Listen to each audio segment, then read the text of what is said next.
నమస్కారం. నేను ఈ ఏరియా హాస్పిటల్ నారాయణఖేడ్ సూపరింటెండెంట్ని. నా పేరు డాక్టర్ రమేష్.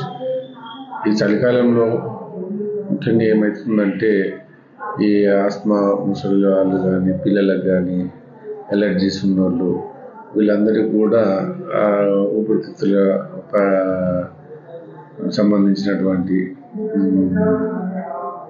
ప్రాబ్లమ్స్ అనేటువంటివి వచ్చే ప్రమాదం ఉంటుంది. ఈ చలికాలం ఉన్న రోజుల్లో కొంచెము ఆ రూమ్ వెచ్చగా ఉండేటట్టు చూసుకోవాలి. ప్లస్ తినే ఆహారం కానీ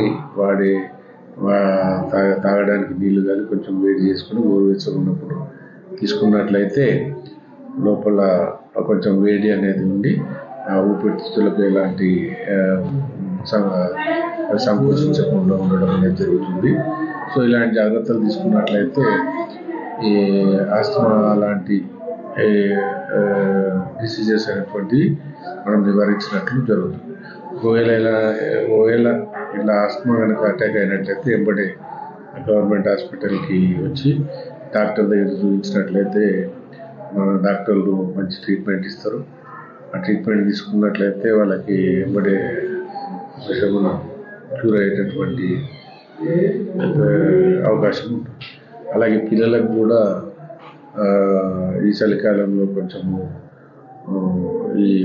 ఇలాంటి ఊపిరితిత్తులకు సంబంధించినవి వచ్చేటటువంటి ప్రమాదం ఉంటుంది కాబట్టి వాళ్ళు కూడా వెంటనే తగిన చర్యలు తీసుకొని పిల్లల డాక్టర్ని కలిసినట్లయితే మన హాస్పిటల్లో పిల్లల డాక్టర్ ఉన్నాడు కాబట్టి పిల్లల డాక్టర్ని కలిసినట్లయితే వెంటనే మన పిల్లల డాక్టర్ కూడా పిల్లల్ని పరిశీలించి తీసుకోవాల్సినటువంటి జాగ్రత్తలు మీకు చెప్తాడు.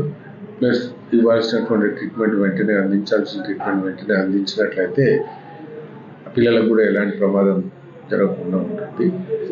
ముఖ్యంగా ఇప్పుడు ఇంకోటి ఏంటంటే ఈ దోమకాట్లు అనేటువంటి కొంచెం నివారించుకోవాలి ఈ టైంలో. యాక్చువల్లీ చలికాలం పీరియడ్లో ఎక్కువ మటుకు రోగాలు అనేటువంటి తగ్గుముఖంలో ఉంటాయి ఈ వాతావరణంలో. సో కాకపోతే అలా ఉందని చెప్పేసి నెగ్లిజెన్స్ చేయొద్దు. దోమలకు ఉన్నట్లయితే దోమతెరలు వాడుకోవాలి. ఒకవేళ ఇంకేదైనా జ్వర లక్షణాలు ఏదైనా ఉన్నా కానీ వెంటనే గవర్నమెంట్ హాస్పిటల్కి వచ్చేసి